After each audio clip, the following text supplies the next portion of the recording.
Hello there. This is a quick guide and overview of transactional writing. Transactional writing appears on paper 1 of your GCSE exam. And this is a quick overview of how to tackle it generally. If you want to revise how to look at each particular type of text, then look at the other video, text types for transactional writing. So this just deals generally with how to approach it. And if we're thinking about transactional writing, then we need to think about three things before we begin. So we need to plan, we need to P with our paragraphs, and we need to think about our PAL. I'm going to think about each of those separately and just talk through those. So the first thing is planning what you're going to say. So whatever text type you have, planning will be your first stage.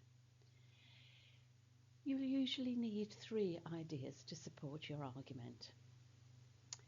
And when you've got your ideas, you need to think about the order that you're going to present them in. Very often with transactional writing, the exam question will actually give you the 3 ideas that you need, and they will be in a logical order. And if you see something on your exam paper that says you might like to include, then please read that as you must include these 3 points, and usually in the order that they're given. So having got your ideas and sorted them, you may of course have several ideas and you'll want to perhaps whittle them down a little bit. Then you need to develop those into paragraphs. So we're going to P with them. So when we P, the first thing that we're going to do is to make our point. This is where we begin each paragraph with the main idea that we're going to deal with in that paragraph. In technical terms, it's called the topic sentence, and it just sets out what the paragraph is going to be about. So we begin with that first sentence. And then we're going to explain a little bit more about what we mean. And then finally, give an example or give some evidence for that point of view. Each time you start on a new point, you're going to start a new paragraph, and each paragraph will follow this P pattern. Of course, at school you might have learnt different ones, and that's absolutely fine. All English teachers have a slightly different way of teaching things, but in the end it comes down to the same thing. And then when we're writing, we need to remember our PAL. So what does that mean? Remember that at this point you know what your 3 ideas are going to be and you have developed them. Now we need to think about the final thing, and that's fitting them into the particular text type that we've been asked to do. So PAL stands for thinking about the purpose, the audience, the language and the layout that you're going to use. So to go back to purpose and audience then, why have you been asked to write this, and who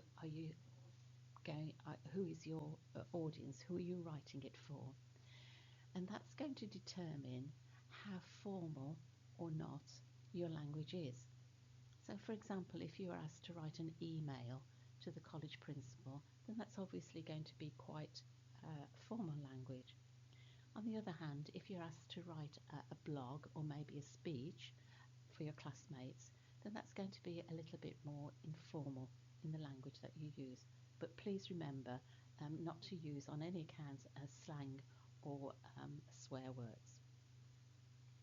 So remember that the purpose and the audience is going to determine the language that you use, and it's also going to determine the layout. So obviously if you're asked to write an email, that's going to look very different to writing a blog, for example. So you have your 3 points, and then you're going to fit those 3 points into whatever text type you've been asked to write. One final thing to push up your marks a little bit and show that you can deal with this is to think about those deforest techniques. So are any of these appropriate and could be used for the text that you've been asked to write?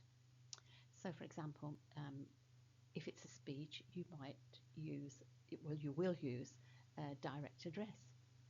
You might use alliteration, or you might put facts into your text. Just a quick little side word about that, and that is, in an exam, obviously you haven't got access to research, so you can actually make up some facts. Very often I see in writing something like a report from Oxford University in 2023 found that.